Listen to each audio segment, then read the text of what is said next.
Health tips நேயர்கள் அனைவருக்கும் வணக்கங்க. நம்ம இன்னைக்கு இந்த வீடியோ பதிவுல எதை பத்தி தெரிஞ்சுக்க போறோம் அப்படின்னு பாத்தீங்கன்னா, காலையில எழுந்த உடனே வெறும் வயிற்றுல தண்ணீர் குடிக்கிறதன் மூலமா நம்மளுடைய உடலில் ஏற்படக்கூடிய மாற்றங்களை பத்தியும் நன்மைகளை பத்தியும் நம்ம தெரிஞ்சுக்க போறோங்க.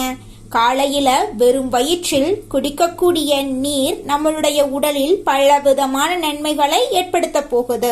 காலையில வெறும் வயிற்றுல தண்ணீர் குடிக்கிறது உடலின் கழிவுகளை வெளியேற்றதற்கும் நாள் முழுவதும் உங்களை உற்சாகமா வச்சிருக்கிறதுக்கும் உதவுதுங்க. குறிப்பா பல் துளக்கிறதுக்கு முன்பே தண்ணீர் குடிக்கிறது வாய் ஆரோக்கியத்திற்கும் குடல் ஆரோக்கியத்திற்கும் மிகவும் நல்லதா இருக்குதுங்க. இது குடல்ல இருக்கக்கூடிய கழிவுகளை மென்மையாக்கி மலம் எளிதாக வெளியேற உதவுது. உடல்ல தேங்கி இருக்கக்கூடிய நச்சுக்களை சிறுநீர் வழியாக வெளியேற்றி ரத்தத்தை சுத்தப்படுத்துது. காலையில தண்ணீர் குடிக்கிறது உடலின் வளர்ச்சிதை மாற்றத்தை அதிகரிக்குது. கலோரிகளை வேகமாக எரிக்க உதவுது. இது உடல் எடையை குறைக்க வழிவகுக்குது. நச்சுக்கள் வெளியேறதுனால முகப்பொருட்கள் குறைஞ்சு சருமம் இயற்கையாகவே பொலிவு பெறுங்க. வயிற்றை சுத்தப்படுத்துவதன் மூலமா பசியின்மை குறையும்.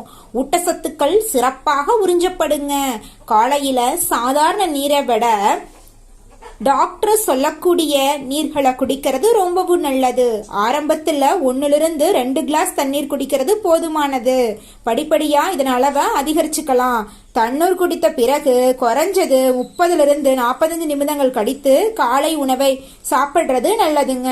உங்களுக்கு ஏதாவது குறிப்பிட்ட ஆரோக்கிய பிரச்சனை இருந்துச்சுன்னா, எடை குறைப்பு, செரிமான கோளாறு இருந்துச்சுன்னா நீர் அருந்தும் முறைய தெரிந்து கொள்றது அவசியங்க. நிச்சயமா உங்களுடைய உடல் ஆரோக்கியமா இருக்குங்க. இது போன்ற மருத்துவ குறிப்புகளை தெரிந்து கொள்ள நம்மளுடைய சேனலை சப்ஸ்கிரைப் பண்ணுங்க.